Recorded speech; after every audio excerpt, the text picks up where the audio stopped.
Good morning. Today we enter into Passion Sunday, also known as Palm Sunday, and it begins the holiest of weeks called Holy Week. And later on in today's liturgy, we'll be hearing the Passion narrative, and it's a long narrative, as all of you are aware of, and so there won't be a homily at that point, so I'll just do a brief reflection now. I think this liturgy always strikes me because there's this very, very obvious dichotomy that is placed before us, this paradox. We begin the liturgy with palm branches in hand. The palm is a sign of victory. And we sing Hosanna in the highest, and we acclaim God as our King. Jesus Christ is our King. So the liturgy begins with this great kind of acknowledgement of God's goodness, His glory, that Jesus Christ is my Lord. And then 10 minutes, 15 minutes later, we're going to hear the Passion narrative. That this same person who everyone was in great adoration, acclaiming him to be their king, is now put to death. And I'm sure that many of the same people who are laying down their cloaks before the Lord, who are all excited about his entry into Jerusalem, were the first ones who ran away. At the cross, only two people remain. You have John and Mary, and then you have Mary Magdalene, so three people.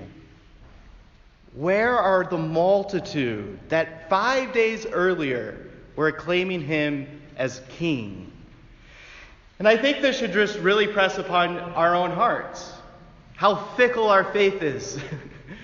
That you and I so easily and so quickly will say, yes, Jesus is my Lord. Yes, I'm going to follow him. He's my king. And yet so quickly we run away. So quickly we drop our resolution. I think a very obvious example of this is our Lenten resolutions. How many of you were faithful to the T to your Lenten resolutions? Raise your hands. We got a saint!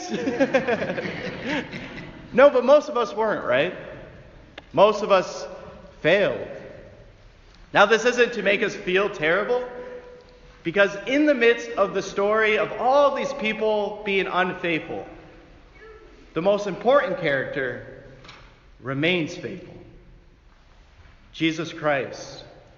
He goes all the way to the point of emptying himself, the last drop of his blood, the last breath of his life, giving everything despite all of our unfaithfulness.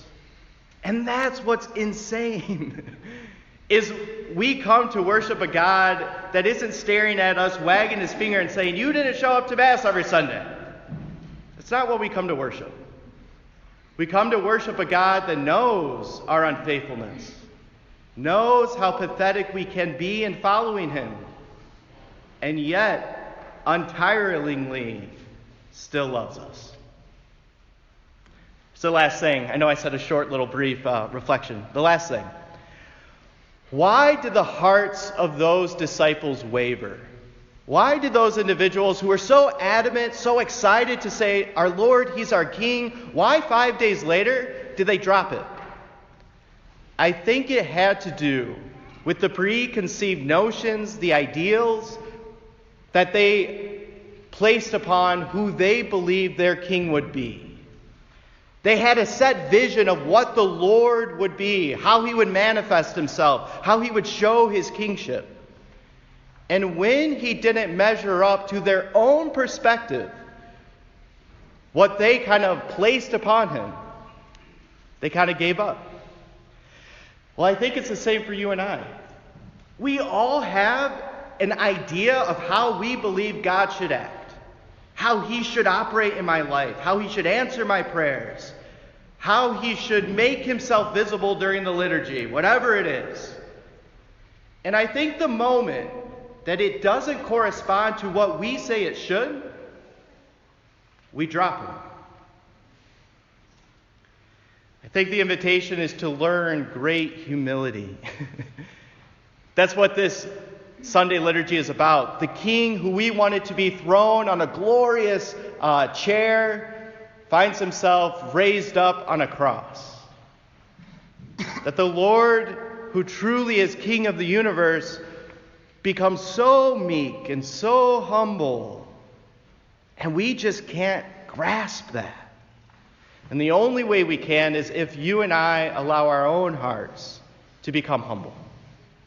And so as we begin this glorious procession where we name our Lord Jesus Christ as our King, may we do so in recognizing that his kingship is one of total, utter, selfless love.